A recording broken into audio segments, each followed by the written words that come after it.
আসসালামু আলাইকুম ওয়া রাহমাতুল্লাহি ওয়া বারাকাতুহু। ইন্নাল হামদালিল্লাহ ওয়াসসালাতু ওয়াসসালামু আলা রাসূলিল্লাহি ওয়া বা'দ। আজকে আলোচনা করব পাষণ্ড স্বামী, যেই স্বামী স্ত্রীকে অত্যাধিক মারধর করে।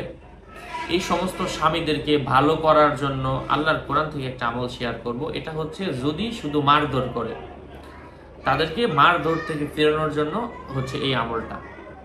এটা অন্য কাজের জন্য নয়, শুধু যদি স্বামী স্ত্রী হয়ে থাকে তাহলে তাদেরকে মারধর থেকে ফেরানোর জন্য।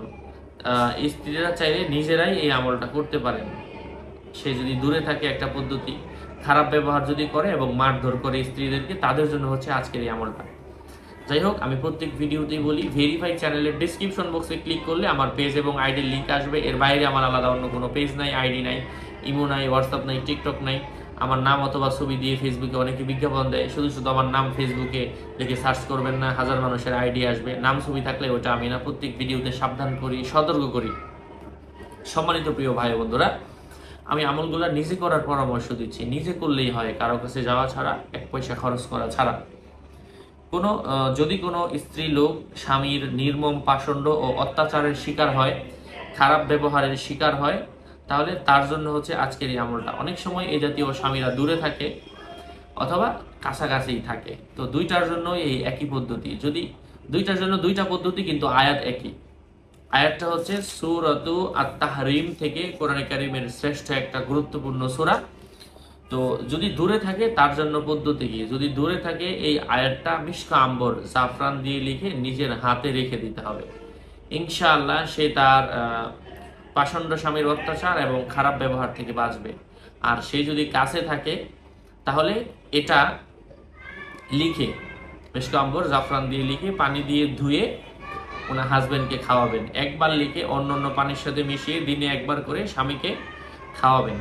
আল্লাহ পাকের অশেষ রহমে আশা করা যায় পাষণ্ড স্বামীর অত্যাচার এবং জুলুম, খারাপ ব্যবহার বন্ধ হয়ে যাবে ইনশাআল্লাহ। সূরাতু আত-তাহরিমের কোরআনের এই আয়াতের মাধ্যমে। এটা ওলিয়া উলিয়াদের ওজিফা। হ্যাঁ, যদি কারো প্রয়োজন পড়ে এই আমলটা নিজেরাই চেষ্টা করতে পারেন। আল্লামা মোহাম্মদ ইব্রাহিম দেহলভী, যিনি দারুল উলুম দেওবন্দ মাদ্রাসার শিক্ষক ছিলেন, তার কিতাব এটা।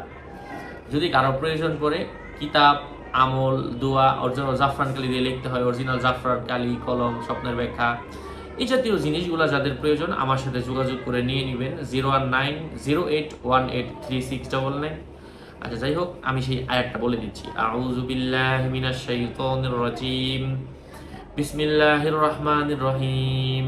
ইয ক্বালাত রাব্বি ইবনিলি ইনদাকা বাইতান ফিল জান্নাতি ওয়া নাজ্জিনি মিন ফিরআউনা ওয়া আমালিহি ওয়া নাজ্জিনি মিনাল কওমিজ জালিমিন। এটা হচ্ছে ফেরাউনের স্ত্রী হযরত আসিয়ার দোয়া। হ্যাঁ, সে আল্লাহ তাআলার কাছে, ফেরাউন যেইভাবে অত্যাচার করত, ফেরাউন তো বেঈমান, কিন্তু তার স্ত্রী ঈমান এনেছে। তো সে আল্লাহর কাছে এইভাবে দোয়া করেছে যে আল্লাহ, সে যে অত্যাচার করে, বাটপারি করে, আমার উপর জুলুম করে, এর জুলুম থেকে আমারে বাঁচাও, এবং এই ফেরাউন, এই জাতীয় খারাপ কওম থেকে তুমি আমারে বাঁচাও, রক্ষা করো। এটা হচ্ছে ওই মহিলার দোয়া। আবার হযরতে নূহ আলাইহিস সালাতু ওয়াস সালামের স্ত্রী, নবীর স্ত্রী হওয়ার পরেও সে ঈমান আনে নাই, রাসূলের প্রতি ঈমান আনে নাই। তো আল্লাহ এই দুইটা মহিলাকে দিয়ে আল্লাহ উদাহরণ দিয়েছেন কোরআনে কারীমের মধ্যে, এবং এটা আমাদের জন্য একটা শিক্ষা।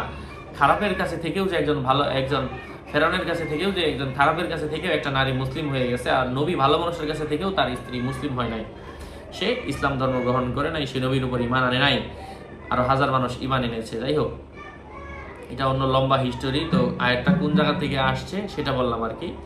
সকলের মঙ্গল কামনা করছি। আল্লাহ আমাদেরকে আমলের তৌফিক দান করেন। আর অরিজিনাল কালি নিবেন, আমি তো বলেই দিলাম। নিজে ঘরে বসেও করতে পারেন। আমলের কিতাবগুলোও যদি প্রয়োজন পড়ে আমার সাথে যোগাযোগ করে নিয়ে নেবেন। সকলের মঙ্গল কামনা করে এখানেই শেষ করছি। আর আমি প্রত্যেক ভিডিওতেই বলি, শুধু শুধু আমার নাম লিখে ফেসবুকে সার্চ করবেন না, হাজার মানুষের আইডি আসবে, নাম ছবি থাকলে ওটা আমি না। আসসালামু আলাইকুম ওয়া রাহমাতুল্লাহি ওয়া বারাকাতুহু।